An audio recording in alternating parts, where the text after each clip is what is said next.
अगर आप कहीं कानून में कोई पूछे कि जी उस पर पाबंदी है, कहना कौन कह रहा है पाबंदी है, लेकिन ग्राउंड फील्ड पोजीशन क्या है कि उनके ऊपर कोई काम करने की इजाजत नहीं है। इसी तरीके की सूरत हाल जो है, उनका वोट बैंक तो है ना।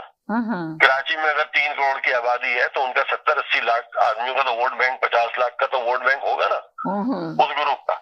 लेकिन उनकी भी तो जबान बंद की हुई है। हमारे यहाँ रोना, हमारे यहाँ पीटना, हमारे यहाँ जुल्म यही है कि हम सच और हक की बात को नहीं लाने देते। उसका नतीजा कुछ हो, उनकी क़यादत ने मुल्क के साथ बुरा किया, उनकी क़यादत ने गलत फैसले किए हो, उनकी क़यादत ने गलत प्लानिंग की हो, उसका नतीजा ये है कि उन्होंने एक किसी न किसी तरह का एक बयानिया बना के अपने अवाम के अंदर हमदर्दियां पैदा की, अवाम को अपनी तरफ मुतवज्जो किया।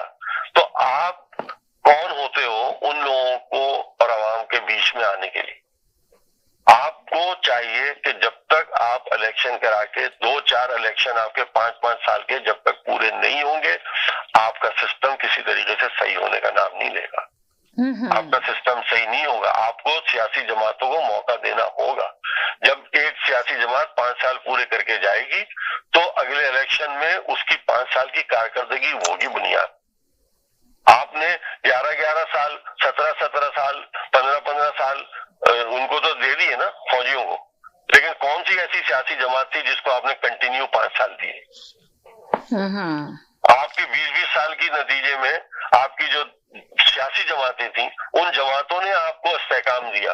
आपकी तमाम तर अगर आप देखें कि एटम की जो आपको सलाहियत मिली वो भी आपको सियासी दौर में मिली, आपको मिसाइल टेक्नोलॉजी मिली वो भी बेनजीर के समाजी उसके सियासी दौर के अंदर मिली। आपकी नवाज शरीफ ने अगर पंजाब के अंदर और मुल्क के अंदर उसका सड़कों का जाल बिछाया और दूसरे काम किए, वो भी सियासी दौर में हुए। कौन सी इस्टेब्लिशमेंट की जमाने के अंदर पाकिस्तान के अंदर सियासी बड़ी कामयाबियां हुई हैं?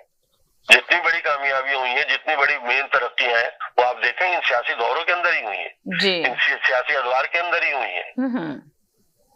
जहां आप ये देखें, हर सियासतदान जो है ना, हर सियासतदान ने काम अच्छे भी किए और बुरे भी किए। आप इनके थोड़ी अच्छे कामों की तरफ भी जाएं। देखें, इंसान है, आपको अच्छे काम भी मिलेगा, बुरा काम भी मिलेगा। राइट।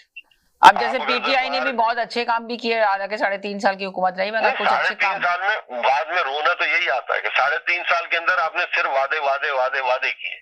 वादे तो बहुत किए, मगर काम भी थोड़े से कर लिए। के अंदर सुने, आपने जो डेमोन्स्ट्रेशन किया वो फेक डेमोन्स्ट्रेशन किया। आपने कोई सॉलिड कोई चीज बना के नहीं दिखाई लोगों के सामने कि जिसकी बुनियाद पे आप कह सकें कि 3.5 साल के अंदर यहाँ पे आपके इतने अरब रुपए लगे। आपने अगर वो जो कैंप बनाए थे खाना खिलाने के, वो कितने कितने आदमियों के कैंप थे? एक दिन में 500 आदमियों को, 1000 आदमियों को, 5000 आदमियों को खिलाना वफाकी हुकूमत के काम नहीं है।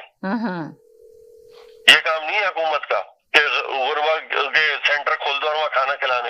ये रफाई तंजीमों के काम होते हैं जो कर रही है तंजीमें अभी भी, और हुकूमत से ज्यादा लोगों को खिला रही है। हुकूमत इतना नहीं खिलाती थी जितना अभी भी लोग खिला रहे हैं। एक वक्त के अंदर हजारों लाखों लोगों को खिलाते हैं लोग और खिला रहे हैं। ये हुकूमत के काम नहीं है। आपने जो, यानी कि आप ये कह रहे हैं कि जो एनजीओ बना लेते हैं वो बेचारे मेहनत करके खिला रहे हैं, वरना हुकूमत के पास तो इतना तप्पड़ नहीं है गरीब आवाम को कुछ खिला सके। आपने बिलियन ट्री का बनाया था, कहाँ है वो बिलियन ट्री आपके भाई? आपने उसमें वो चलाई थी केपी के अंदर, जो अभी भी नहीं चल पा रही किसी तरीके से। उसका नाम ध्यान से निकल रहा है, स्ट्रेन प्रोजेक्ट का मेरा। तो आपने अगर देखा जाए तो कौन से ऐसे मंसूबे 3.5